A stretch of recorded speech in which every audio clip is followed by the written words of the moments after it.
Reka ngusuhuze wowe ukurikiye JALAS Official TV aho uherereye aho ariho hose yaba mu Rwanda ndetse no hanze yarwo. Twizere ko umeze neza cyane kandi uri amahoro. Aha turi ni ku ngoro y'ubutabera ku rukiko rw'ibanze rwa Kicukiro mu Kagarama. Abahamenyereye nzi ko mushobora kuba muhazi, aho Ishimwe Dieudonné alias Prince Kid yagombaga cyangwa se yitabye ubutabera ku nshuro ye ya mbere, aho yagombaga kuba aburana. Ariko ku isaha y'isa 3 nkuko byari biteganyijwe, Ishimwe Dieudonné yarahageze ndetse n'urubanza rwari rutangiye. Atangira avuga imyirondoro ye, avuga ko ari Ishimwe Dieudonné utuye Kicukiro muri Busanza, hitwa kuri Radari. Akaba yaravukiye Igikondo ku Kinunga. Hanyuma rero nyuma yo kwivuga imyirondoro ye, yabajijwe niba agomba kuburana ari wenyine, dore ko yagaragaye imbere y'umucamanza bwa mbere ari wenyine, ariko avuga ko afite umwunganira mu mategeko utarahagera.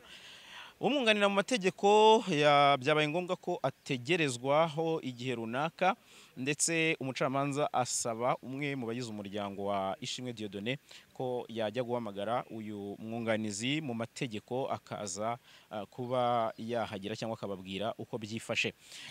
Ntibyatinze rero uyu muvandimwe bivugwa ko ari murumuna wa Prince Kid cyangwa se wa Ishimwe Dieudonné yagiye hamagara umwavoka. Mu gihe kigeze ku minota 30 ategerejwe, yaje kuhagera. Amaze kuhagera avuga ko yatindijwe cyangwa se yakerejwe no kuba atamenye neza iby'amasaha urubanza rugomba kuberaho, kubera ko mu mpamvu yanatanze avuga ko yifuza ko urubanza rusubikwa. Yavuze ko batarihuza na dosiye yose neza, ndetse aranabigaragaza hano mu rukiko mu gihe umucamanza yabimubazaga. Ibi rero byatumye asaba ko yasubikirwa, urubanza rukazasubukurwa kuwa 13 Gicurasi 2022, ubwo ni kuwa gatanu, dore ko uyu Maître Emeline yabwiye ubucamanza ko nyuma y'amasaha 48 bihagije gusa kuba bamaze kwihuza n'iyi dosiye, nyuma y'uko byari bigaragaye ko koko batihuje nayo 100%. Nibyo rero kugeza ubu ngubu Ishimwe Dieudonné mwamubonye yaje mu mwenda wa costume, n'ubundi nk'ibisanzwe, kubera ko akiri mu bushinjacyaha. Akaba ubutabera ntacyo buranzura, yaba kwifungwa n'ifungurwa ry'agateganyo cyangwa se ibindi bijyanye n'ibyaha aregwa. Tubibutse ko uyu Ishimwe Dieudonné alias Prince Kid akurikiranyweho ibyaha 3 nkuko iperereza ry'ibanze ryabigaragaje. Ngira ngo bimwe mu byaha akurikiranyweho, uyu Prince Kid akekwaho gukoresha undi imibonano mpuzabitsina ku gahato, gusaba cyangwa gukora ishimisha mubiri rishingiye ku gitsina no guhoza undi ku nkeke bifitanye isano n'imibonano mpuzabitsina. Iki cyaha cyo gukoresha umuntu imibonano ku gahato gihanishwa imyaka iri hagati y'10 na 15 y'igifungo, ni hazabu iri hagati ya $1,000,000 na $2,000,000 z'amanyarwanda.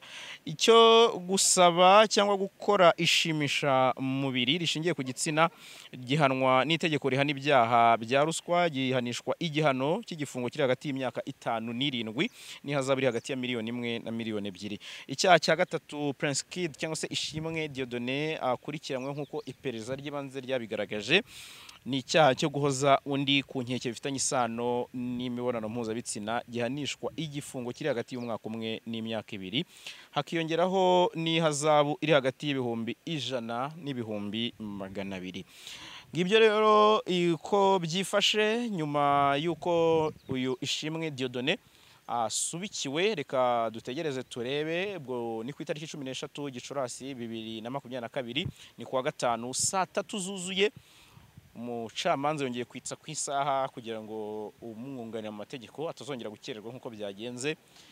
birangira ubushinjacyaha nabwo bubyemeye buvuga ko niba koko uyu Prince Kid cyangwa se uyu Shimwe Dieudonné ndetse n'umwunganira mu mategeko batarihuza na dosiye neza byuzuye bemerewe amasaha 48 babishyiraho umukono bose kugeza no ku mucamanza.